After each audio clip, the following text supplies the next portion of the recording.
Kann Schnarchen wirklich zu Depressionen führen? Ja, und zwar dann, wenn der Schlaf dauerhaft gestört wird.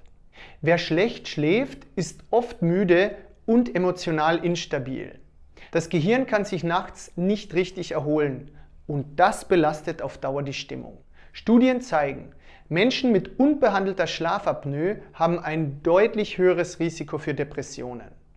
Mach unseren Schnarchtest, finde dein Produkt gegen Schnarchen und wach endlich wieder glücklich auf.